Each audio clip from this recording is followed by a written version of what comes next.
In this video, we are going to be analysing Tesla, ticker TSLA. So to get straight into it, firstly, why is it moving down over 8% today? And this is because they beat estimates in how many cars they produced, but not on how many they sold. And obviously, selling them is more important than creating them.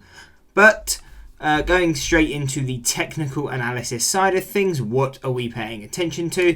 And as of right now, really, we do see Tesla continuing to fall down to at least $226 because that is our closest deviation to where we are now. So really, we would expect to push down to the first deviation at 226. Now, if we break that, we do expect to push basically down to that 52-week low at around $212. If we break that, then our next deviation level would be 188. But obviously, do note, you got the 52-week low at 205, and then obviously the key psychological at $200. But really, it would be a bit of a worry if this stock breaks that $200 support. Yes, we do have supports going down, but it does just show that buying pressure is nowhere near where it is. So really, until markets start to pick up, we could just see Tesla continue down. But if we break that 188, then we're looking at 166, 150, and then final levels taking us to 120, 115, and a final one at $75.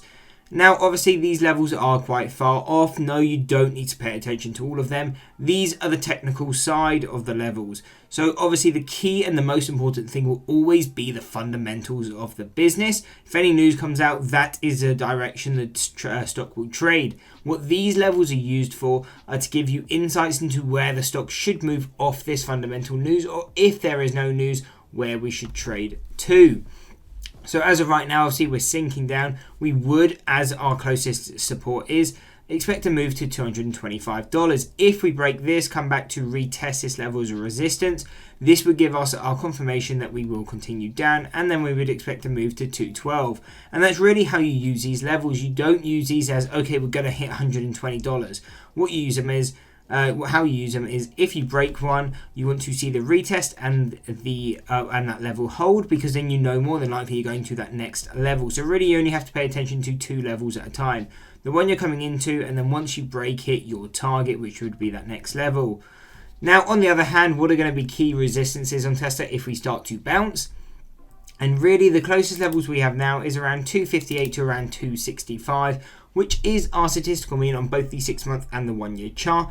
And is also going to be key because this is where Tesla gapped from. So if we start to push into the 258 area, more than likely, very quickly, we would probably push to the 265 because it will probably fill that gap. We know gaps tend to always get filled. That's what we've just seen happen on Tesla also today. It had a gap at around $247.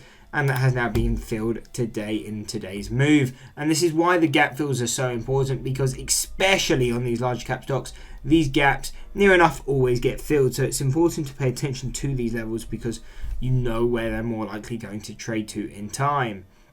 Now, if we break further up, we're looking at a $300, and then breaking that would be 340, 350, and then final levels taking us to 375, 395, and 440. Now again, yes, there is a lot of level to the upside, but it's the same thing. You only really need to pay attention to the closest 1 or 2 levels, because all you need to see is the break above, for example, the 265.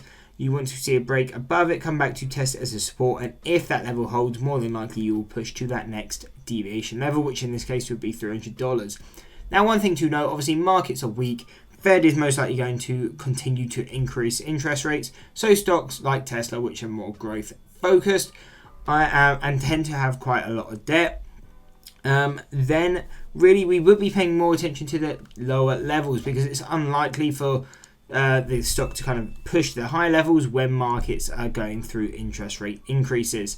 Anyway, I hope you enjoyed the breakdown on Tesla. If you did, why not drop a like and subscribe, and check out one of these 2 analysis videos.